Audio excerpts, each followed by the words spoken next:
Le journal de l'information.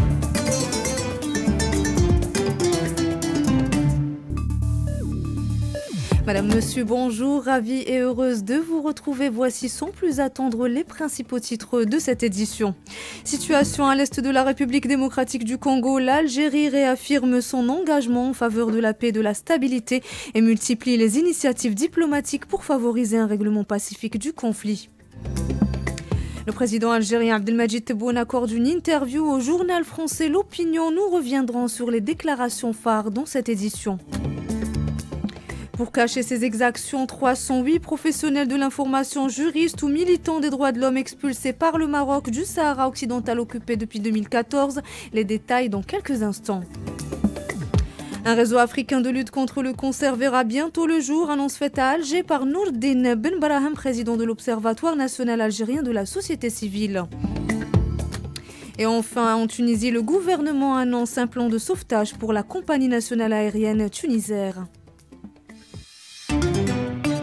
Bienvenue à tous, je vous le disais donc en titre, la situation en République démocratique du Congo continue de susciter l'inquiétude sur le continent avec une recrudescence des violences dans l'est du pays. Face à ces crises, l'Algérie réaffirme son engagement en faveur de la paix et de la stabilité dans la région des Grands Lacs. Elle multiplie les initiatives diplomatiques pour favoriser un règlement pacifique du conflit, nous dit Rania Etrassi. Alors que la situation en République démocratique du Congo demeure complexe, l'Algérie intensifie ses efforts diplomatiques pour éviter un embrasement régional. Elle réaffirme sa disponibilité à soutenir les initiatives en cours et à mobiliser ses moyens au service de la paix en Afrique. Une démarche qui s'inscrit dans la tradition algérienne de médiation et de règlement pacifique des conflits, selon le politologue Abdelkader Soufi. L'Algérie s'implique au même titre que dans d'autres régions où la conflictualité fait rage. Son cheval de bataille est de pouvoir faire régner la sécurité et la paix en Afrique. Et pour cela, elle œuvre de tout son poids pour conjuguer les efforts locaux, régionaux et internationaux, en plus de l'action diplomatique algérienne, pour trouver des solutions définitives et durables à cette complexe crise. Les instances onusiennes tirent la sonnette d'alarme. En seulement 3 mois, 658 000 personnes ont été forcées de fuir les violences en Nord Kivu et au Sud Kivu, selon l'ONU. La crise s'aggrave, ce qui renforce l'urgence d'une désescalade et d'une solution diplomatique. Et dans le cadre de la mise en œuvre des instructions du président Abdelmadjid Tebboune, le ministre algérien des Affaires africaines, Ahmed Attaf, a pris à tâche hier avec plusieurs de ses homologues des pays africains impliqués dans le conflit en République démocratique du Congo, ainsi que des pays engagés dans des efforts de médiation visant à assurer un règlement pacifique à ce conflit. Rania Etrassi.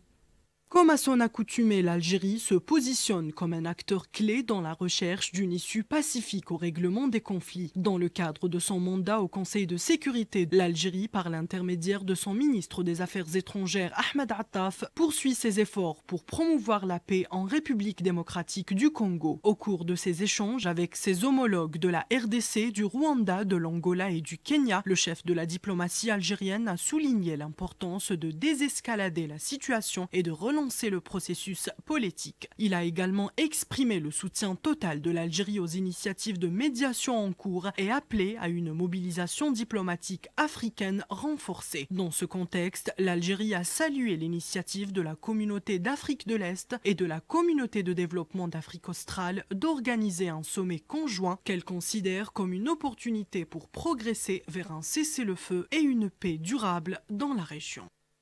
Et nous restons toujours en République démocratique du Congo. L'insécurité persistante ne menace pas seulement la stabilité régionale, elle aggrave aussi la situation sanitaire. Les combats et les déplacements massifs de population favorisent la propagation de maladies, augmentant le risque de flambée épidémique. Une crainte exprimée par Jean-Jacques Mouyembe, directeur général de l'Institut national de recherche biomédicale de la RDC. Il est contacté par Rania Etrassi, on l'écoute. Tout d'abord, il menace donc un pox qui se répand. Et puis, deuxièmement, il y aura donc des problèmes de choléra qui vont s'ajouter parce qu'il y a des problèmes de l'eau propre pour la consommation. Et l'attroupement des personnes dans les camps constitue un facteur de risque pour l'éclosion des épidémies. C'est vraiment difficile à contrôler. Donc, nous demandons absolument à ce que les partenaires internationaux puissent intervenir. Et toujours dans ce même contexte, les enfants sont également victimes de ce conflit. Le Fonds des Nations Unies pour l'enfance UNICEF a lancé un appel urgent de 22 millions de dollars pour venir en aide aux enfants victimes des violences qui font rage à l'est de la RDC. Et puis je vous le disais aussi en titre, le président algérien Abdelmadjid Tebboune a accordé un entretien au journal français L'Opinion, dans lequel il a évoqué les relations avec la France et nombre de questions nationales et internationales d'actualité. À cette occasion, le président algérien a affirmé que le soutien apporté par la France au pseudo-plan d'autonomie marocain pour le Sahara occidental est, je cite, une grave erreur. Le président Tebboune a rappelé au président français Emmanuel Macron les obligations de son pays, membre permanent du Conseil de sécurité de l'ONU, supposé garant de la légalité internationale. Toujours lors de cette interview accordée au journal français L'Opinion, le président algérien a souligné que la seule préoccupation de l'Algérie est l'instauration d'un État palestinien. Abdelmadjid Tebboune a affirmé à cet effet, je cite, qu'Alger normalisera ses relations avec Israël le jour même où il y aura un État palestinien. Le président Tebboune a par ailleurs affirmé ne pas avoir l'intention de s'éterniser au pouvoir au terme de son second mandat et qu'il respectera la Constitution, s'engageant à laisser des infrastructures nouvelles de grands chantiers et une réforme du système politique. Et puis une conférence débat sera organisée jeudi prochain à Paris sur les actes de torture commis en Algérie par la France coloniale durant la guerre de libération nationale et la nécessité de reconnaître ces injustices. Selon le site en ligne Orient 21, la conférence est organisée par les groupes Agir contre le colonialisme aujourd'hui, les anciens appelés en Algérie et leurs amis contre la guerre, l'association française d'amitié et de solidarité avec les peuples d'Afrique et histoire coloniale et postcoloniale.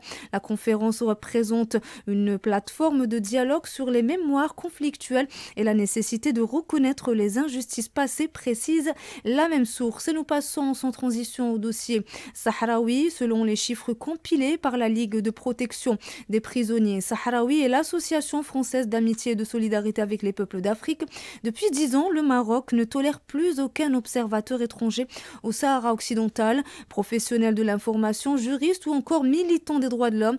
Depuis 2014, les autorités d'occupation marocaines ont expulsé 308 personnes venus de 21 pays et de 4 continents. Le régime de Rabat cherche à tout prix à cacher ses exactions et ses atteintes aux droits de l'homme dans les territoires occupés du Sahara occidental.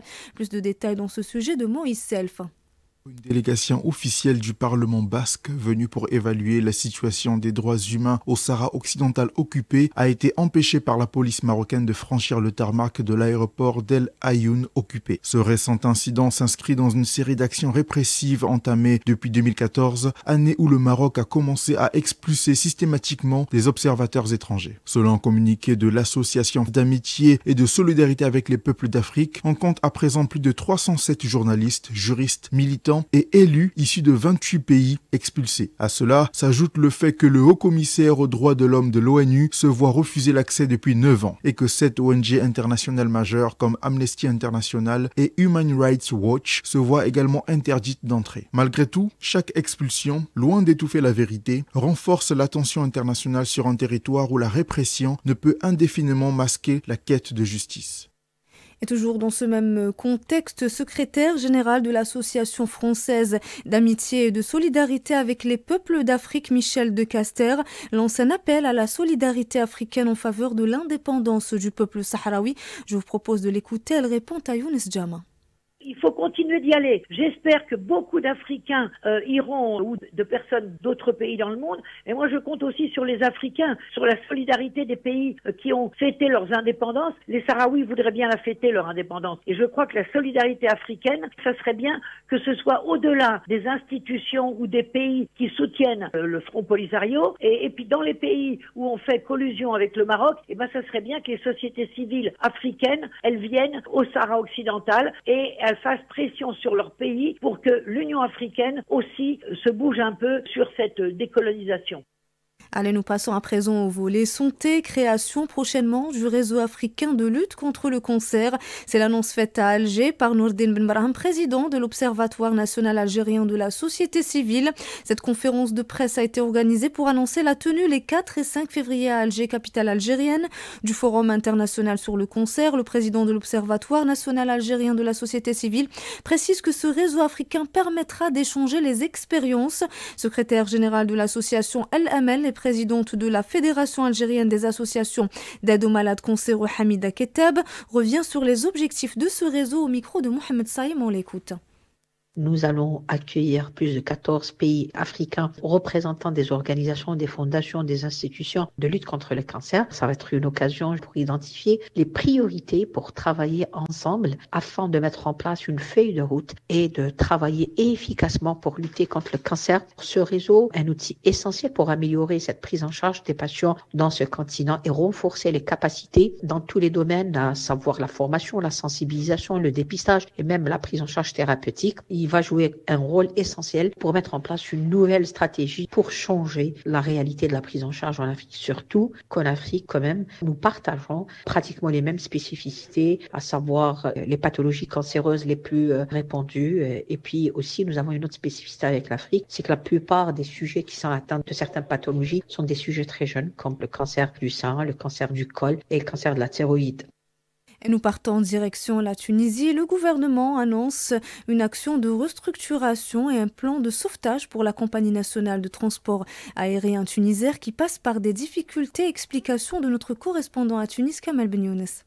Le gouvernement tunisien avait entamé un nouveau processus pour essayer de restructurer la compagnie aérienne tunisienne officielle Tunisair, qui traverse une période de déséquilibre financier et administratif. Des décisions importantes ont été prises au cours de cette réunion. Le chef d'État tunisien avait visité au cours des derniers mois le siège de Tunisair ainsi que le siège d'autres entreprises nationales publiques en difficulté. Et il a annoncé l'intention de l'État de supporter ces entreprises et d'améliorer leurs conditions de compétitivité avec les compagnies privées et les compagnies internationales. De Tunis, Kamel Ben Younes pour Africa FM. Et je vous propose tout de suite un petit tour d'horizon de l'actualité africaine en bref avec Samuel Akizimana. L'Afrique en bref. L'Afrique en bref. Algérie, le président de l'Assemblée populaire nationale algérienne, Brahim Boghali, a réaffirmé lors des dialogues sur la prospérité en Afrique 2025 à Accra que l'Algérie continuera de soutenir activement l'intégration africaine pour répondre aux aspirations des peuples du continent. Mauritanie. La ministre mauritanienne de l'Environnement, Messaoud Amin Baham Ould Mohamed Ladaf, a visité la réserve de Djoudj au Sénégal dans le cadre de la journée du delta du fleuve Sénégal. Et retenez bien ces quelques dates choisies pour vous par Rudel Badoué dans l'agenda culturel. Africulture, l'agenda culturel. L'agenda culturel. Algérie, du 11 au 15 février se tiendra à Batna la 9e édition du Festival national universitaire du film-court, offrant une plateforme pour découvrir de nouveaux talents du cinéma algérien. Afrique du Sud, le Cape Town International Jazz Festival, surnommé aussi Africa's Grandest Gathering, se tiendra les 25 et 26 avril à Cape Town.